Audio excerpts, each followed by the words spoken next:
Hi everyone, welcome to the first episode of Pulsar Talks, where we explore the frontier of space science and the human mind with people who are shaping the future of space exploration. I am Tsiyon Berhanu, and I'm thrilled to kick off this new series with someone whose work sits right at the intersection of space communication and technology. Today, I'm really excited to introduce our guest, Lynne Wonder Kariuki from Kenya, an astrophysicist and research graduate from the University of Nairobi, where she earned her first Bachelor of Science in Astrophysics and Space Science. She has worked on fascinating projects ranging from star clustering in the Rosette Nebula to geomagnetic storms and climate change. She is also the co founder of CanSat Kenya, and she's currently leading a program on empowering students through hands on space education and satellite design. Lynn, thank you so much for joining us today. Thank you. Thank you for having me. Let's get started with could you introduce yourself to our audience, where you are from, and how your journey into astrophysics began? Yeah, sure. As you had said, I feel like you said a lot of details, but yes, I'm Wanda. I'm from Kenya. I grew up in a town called Meru, and my interest in space started when I was about, I guess, 10. My dad used to watch a lot of documentaries, and I think I got used to enjoying and learning from documentaries. And I think I watched a documentary about black holes, and I got really interested about what they are. And from then, I just liked everything about space, and I guess that's where my journey started. Um, were there any specific moments or events that made you decide to pursue astronomy or astrophysics as a career path? I think it was just a gradual moment, but I think the moment where I had decided to like pursue that was in high school. I was in Kenya. We call it Form One, but it's ninth grade, and we had this a company. It's called Traveling Telescopes. They deal with outreach, and they have stargazing sessions and planetarium sessions. And I just got that revelation, I guess. Yeah. Where you're just, this is something I will do, this is something I would enjoy. And I really liked maths and physics. So Yeah. I think it just clicked.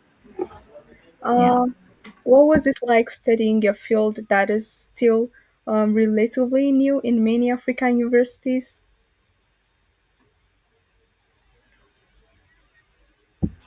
It wasn't easy because I remember even my dad insisted on me doing the course in Kenya, and when we were looking for places where I can actually do it, it was only in University of Nairobi. And even when you tell someone else, they're like, there's such a course.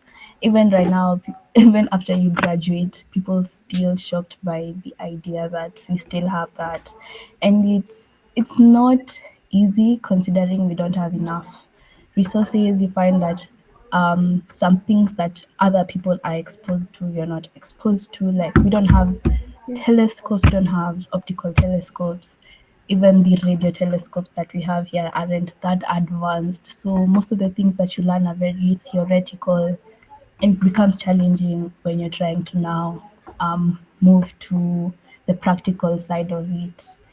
And also the other thing that I would mention is you'd find like in your class, your they're like 10 guys and then they're like 4 girls. So there was also like that gender equality difference. But yeah, it wasn't a really huge issue, but just the ratio, you just notice that there's a huge difference. Yeah.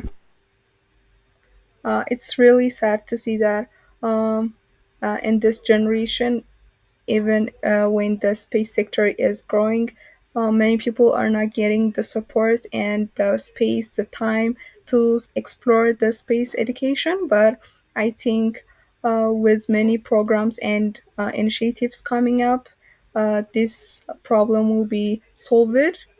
So I have seen that your studies cover areas like radio astronomy, computational astrophysics, and programming, all very technical and fascinating areas, I would say.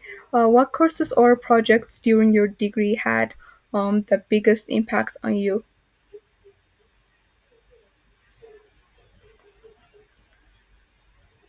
Um, I think the one that I really thought was really fun for me was just the computational part of it, where you have to deal with data, you're collecting, you're analyzing what you're actually seeing, being able to process images and things like that. So, yeah, we did in third year, we did computational physics, to just generally, so just physics generally, and then now in fourth year we specialize in astrophysics, computational astrophysics. Yeah. Awesome. You have also learned Python for astrophysics. How did that help you in your later research or projects? Actually, from the computational part, they introduced it to us using Python, and I I guess I had always wanted to like learn about Python, but we also had there were so many other languages I wanted to try, because when we were starting up CanSat Kenya, we needed to know C++, and I hadn't really gotten used to the language. So I was also learning that. And then you'd find maybe there's another unit where you're using another programming language. Like I remember we used Rust, which I really did not enjoy. But then when you start using, when I got introduced to Python, it was much easier, and I realized like I could do so much things with it. And then when you realize how much compatible it is with mathematical integrations, how easy it is, how much you can do, so much. There's so much you can do with Python. And yeah, I just leaned into it much more. And yeah, that's how it, yeah, I just got into it. And then you realize that most of the projects you're doing, like geospatial analysis, you can be able to, maybe when you're done getting your geospatial data, you probably want to use Python to maybe analyze it, or or yeah. And now also in astrophysics it's mostly used. There are many students who are new to Python coding in general. What advice would you give them for learning Python for space related works? My advice would be, don't pressure yourself, and take your time when you're learning something new. um, don't underestimate what you can learn, because you can always do something different using Python. Programming is so fun. Okay, for some people it's not, but Python in general, it makes your work easier. If you're completely new to it, you can use Google Colab, because yeah, a lot of people are introduced into Python using Google Colab, because it's able to help you navigate what you actually want to do, instead of going directly into using maybe Jupyter Lab, and then you just get confused on what exactly you're supposed to do. So yeah, um, yeah, take it slow, learn what, take your time when you're learning. Do not pressure yourself. And that's what I would advise people to do. Um, okay, so one other thing that caught my attention was your recent research program or project on star clustering in the Rosette Nebula. And that sounds really interesting. For those who may not know, what exactly is the Rosette Nebula?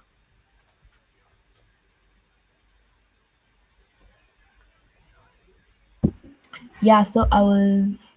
It was more of like a short course after I finished my undergraduate exams. I had enrolled for a short course by Bricks, and it was mostly focusing on data analysis using astronomy, in astronomy, sorry. And we had been told we come up with a project where you now you take practice, or yeah, you practice what you actually have learned over, it was I think 2 months. And I just decided to try something, it wasn't something really new. I just wanted to try it on a new nebula, the Rosette Nebula, studying how fast the stars are able to cluster themselves to be able to form stars. And yeah, that was basically the whole thing. If anyone wants whole paper, they can reach out, or yeah, and get the whole project that I was doing.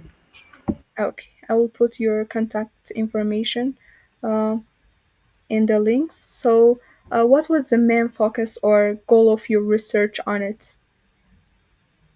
Um, the main the main reason, or rather, what exactly I was trying to achieve was studying how fast the velocity of stars and the velocity of the gas around it, and how fast they're able to create stars. We use classifications. We have D, dBm means, and we have K means, and depending on the ratio that you're able to have, you see whether it's positive or it's giving a negative result. So yeah. It seems like very technical work. What kind of data did you use? Was it like from ground based or space based observatories? I actually used Gaia. If you're aware of, like, a lot of people use Gaia. Gaia is a ground-based telescope, and we get a lot of scientists use Gaia to get their data because it's easier, and also it's very organized on how you get it. Because compared to, I was trying to get some data from JWST, and it wasn't hard, but it wasn't as easy as you would get from Gaia. So Okay. that's what I would say. Um, did you discover anything surprising or unexpected during your research?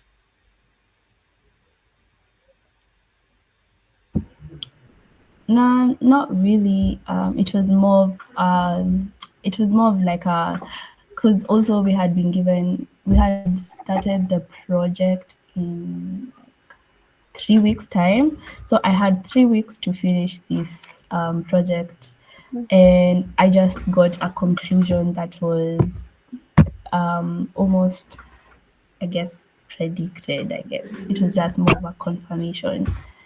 If there's anything new I get, I would be very happy to do that. And hopefully, the new projects that I'll be working on will lead to that. Yes.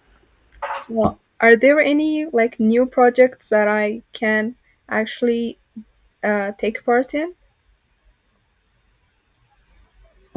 Yes, yes. I've also been learning new things because, again, in school we really didn't get much exposure, but in there's this group. It's called Parks Elab. They have different things that you can do. We have asteroid hunting that just ended, I think, this week, and we're supposed to get the results of our detections in a few days, if I'm not wrong. Actually, my team had in the last hunt we had found some few detections, which I was very proud of. I we were also I also did a small, or rather I participated in a small exoplanet research, it's by Miracle Chiboza. He's really engaging. He really engages African people in astronomy and astronomy activities. So if you could check out Pax Lab, it would be really great. It's a great place to get exposure and learn. Yeah. Nice. Okay. We also have here a citizen science project where we detect asteroids, and that would be really cool. Furthering our knowledge on these subjects. Are there any public observatories you would recommend students to get data from? Any public free observatories? I'd advise anyone to use any. If you're interested in any observatory, just um, try and learn. So maybe you might get a new detection and you never know. Like the new comet, the comet 3 AI Atlas, yeah. It was more of like a rapid what is it called, a detection that it wasn't even a focus, just some scientists saw a detection and they were like, this is interesting, and found a new comet. So for anyone who's interested in like exploring getting data from observatories, you can just try any, and you can get your resources on YouTube. Like YouTube has been my main resource. Obviously, maybe other papers and other people have helped me, but YouTube is such a good resource for someone who is not getting these resources directly. It really helps someone when they're trying to navigate a path where they aren't given enough resources. Yeah. Okay. So you have also worked on other exciting topics like geomagnetic storms and remote sensing. Could you tell us more about that?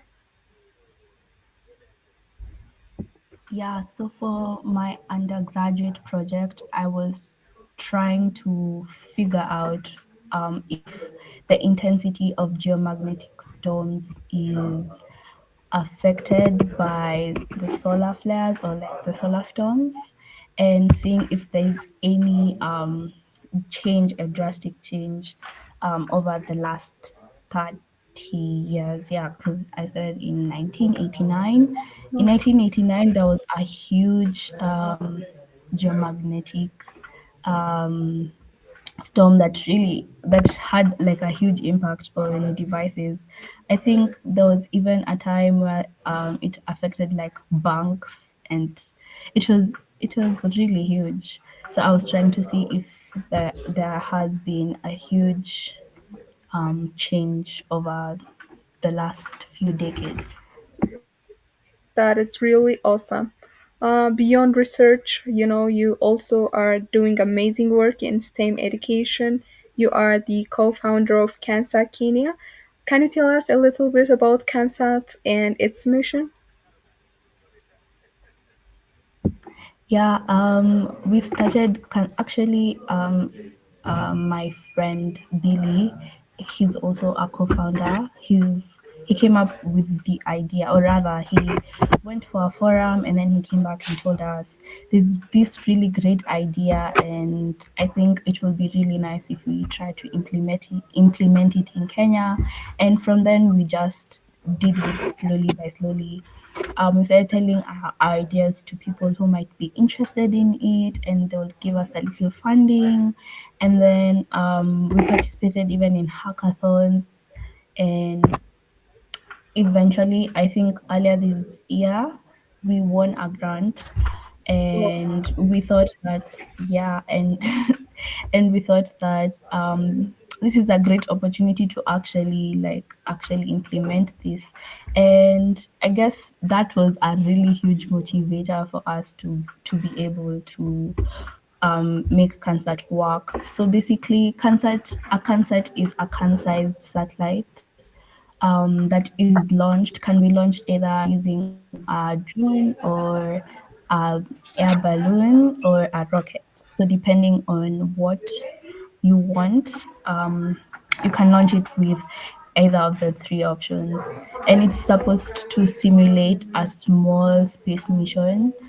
It's not really, it doesn't really go beyond our atmosphere, but it's supposed to simulate the whole process of what a space mission would be like if you actually worked at NASA and you were like launching a rocket. So that was the main purpose. And we wanted to diversify the way, in high school, when you talk to a lot of kids, they're mostly thinking about, especially in Kenya, you find they're talking about the same courses, and we wanted people to expand their minds and see that they can really expand their minds on what they can actually do. And yeah. If the satellite designs can go like up to our atmosphere, that is also a big thing. What impact has CanSat had so far uh, on students in Kenya? Oh yeah, that's a great question. Our first school that we went to was earlier this year, I think in Feb, and it was kids from the age of um, 8 to 12. And to see even kids that did not understand the technicality of it be excited or something for about something like that was really inspiring to us. And even they were even asking their teachers if we could go back. It was really impactful. We were able to participate in another forum where they were encouraging students to focus in like aerospace and space engineering and everything in that line, and we were able to be part of that team. And currently we are doing a project with GESA, which is it's a geospatial engineering club in University of Nairobi, where we're trying to launch a concert very soon. And we also have a confirmed partnership with another school, but I don't want to go into the details of it yet. Yeah.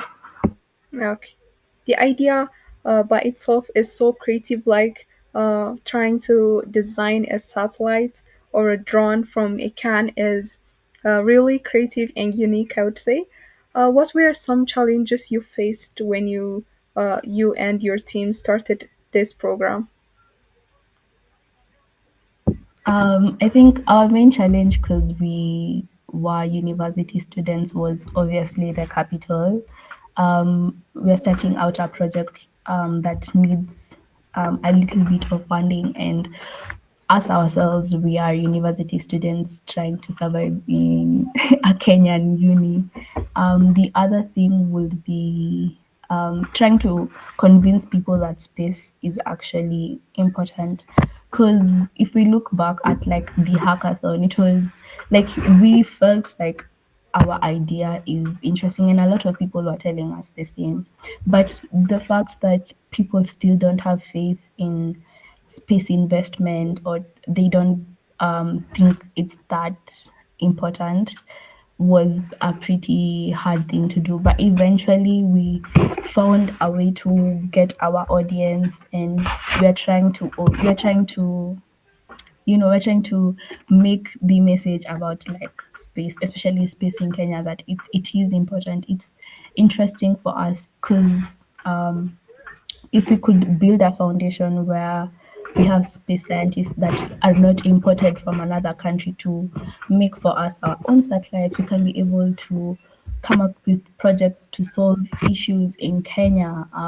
Like in one of our counties, they use satellite data to develop their county, which was really interesting. So if we could have our own people doing that instead of having to buy data from other people, and we come up with our own databases for space and all things like that, it will be really, really inspiring and really cool. And we'll have to depend less on the outside and rely more on ourselves.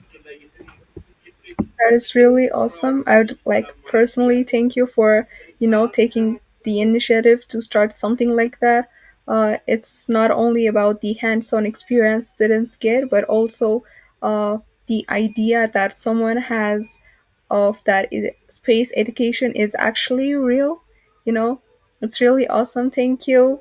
Um, the other thing is, how do you think programs like CanSat can change how young people see science and satellite design? Um, I think that for CanSat, it will be able to open up a lot of people's minds and see the possibilities of what they can actually do. They don't have to wait to get a degree to actually make impact. Because using your CanSat, you can do any, like, you can detect anything. Maybe you want a project on um, imaging like this place and you want to do that. You don't have to um get a whole degree in geospatial and do it. You can do it with a concert, or you want to try maybe electrical engineering, and that's also a place. You can find a place in that in concert. So there's so many things that you can learn from being involved with concert and how much it can change your view. And I really think it's a good project, especially for high schoolers, for literally anyone interested in space. Awesome. You have also been active in science communication and writing, something we value a lot at Pulsar too.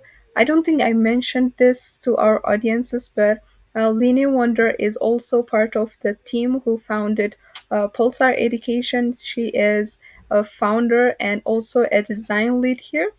Uh, I thought like it's good to mention it here. What made you start writing about science articles?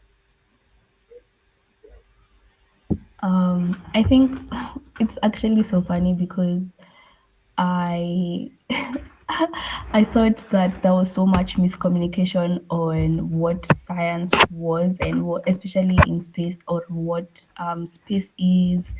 And also, I really liked the idea of trying to talk to other people about something I really like, and I think I just yap a lot, and I just thought it's a great way to communicate science to people, let them know, inform them of what is happening in the science community, and not only just communicating, but also like exposing them to information that they may not have been accessible to them, especially in Kenya. It's really hard for there are a lot of conspiracy theories, a lot of misinformation in Kenya.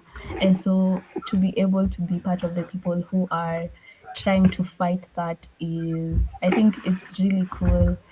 And it's also not that easy because you'd find a lot of people are trying to, because of what a lot of other media houses have been able to, I guess, miscommunicate in quotes, or just using clickbait to misinform people.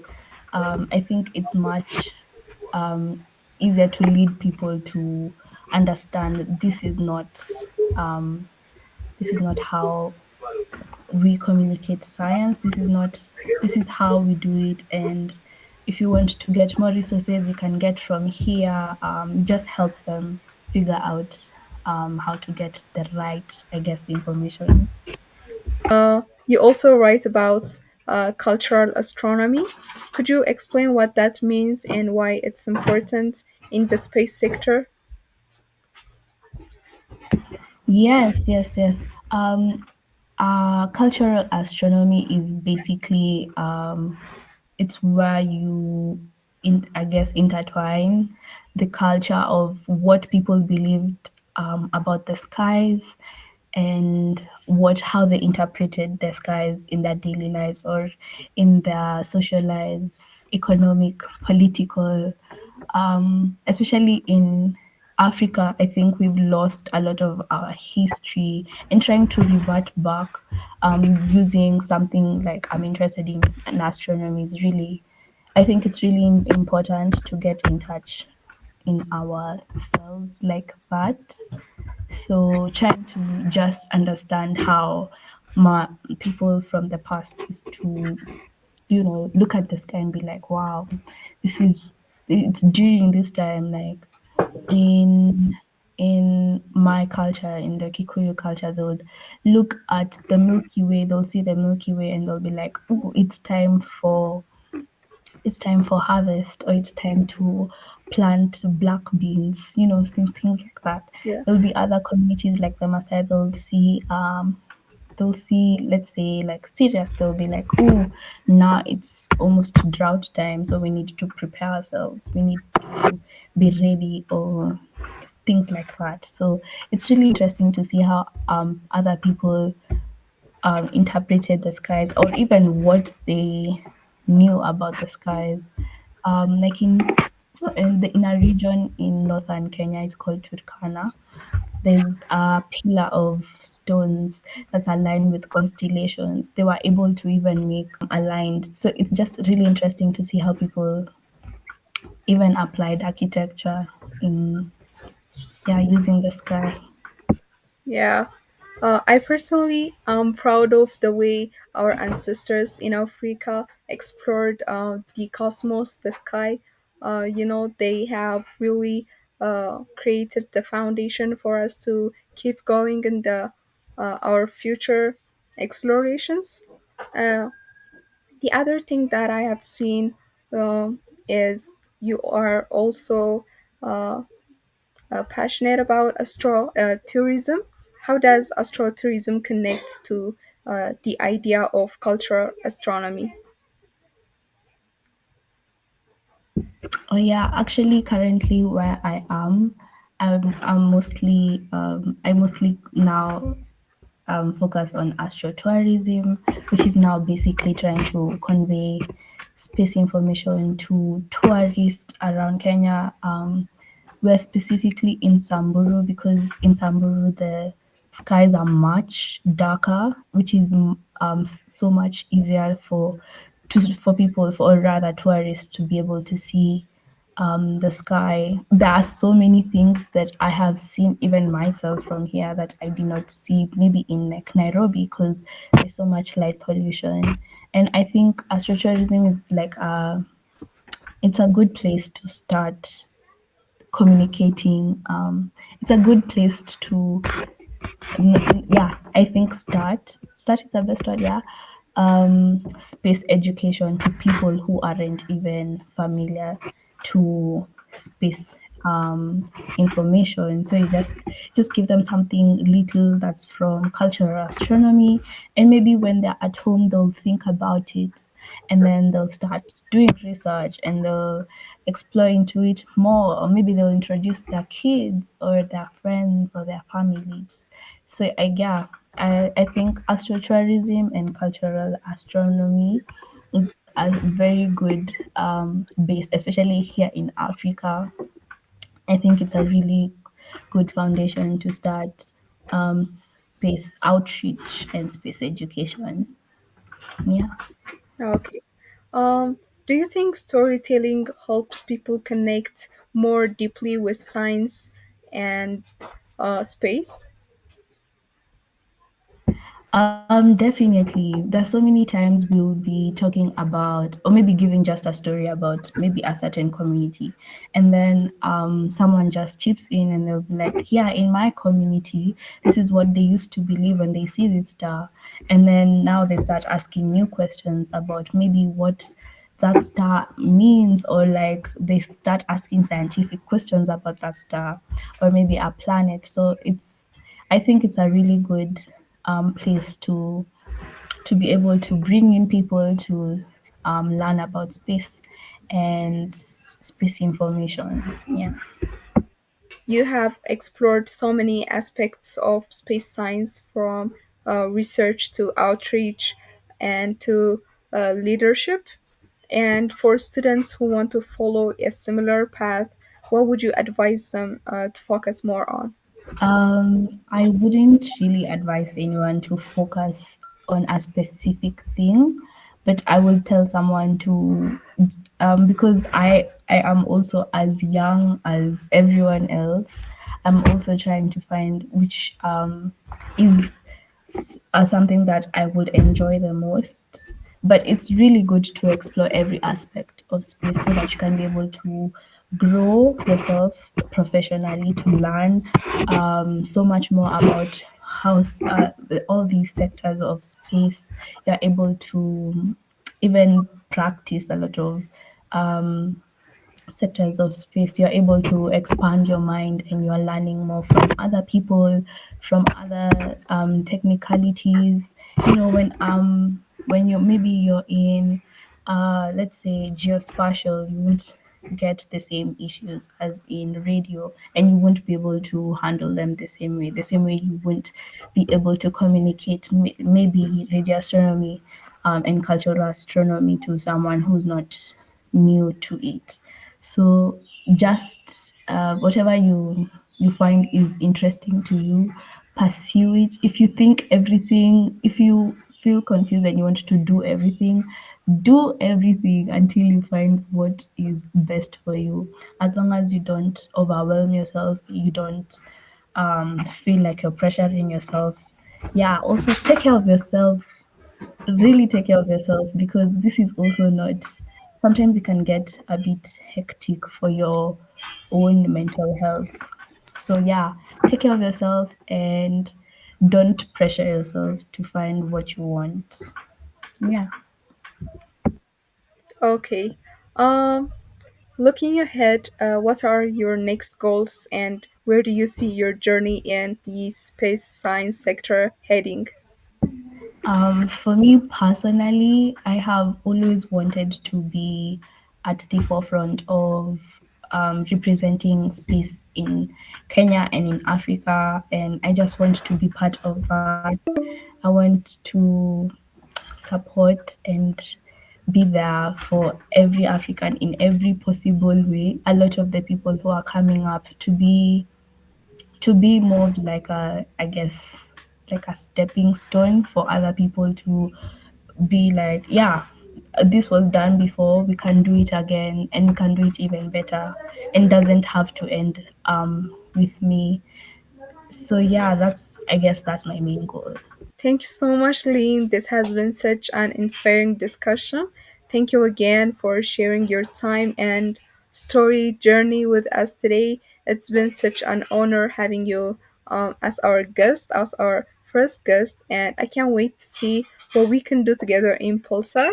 I wish you every success in your work and life journey.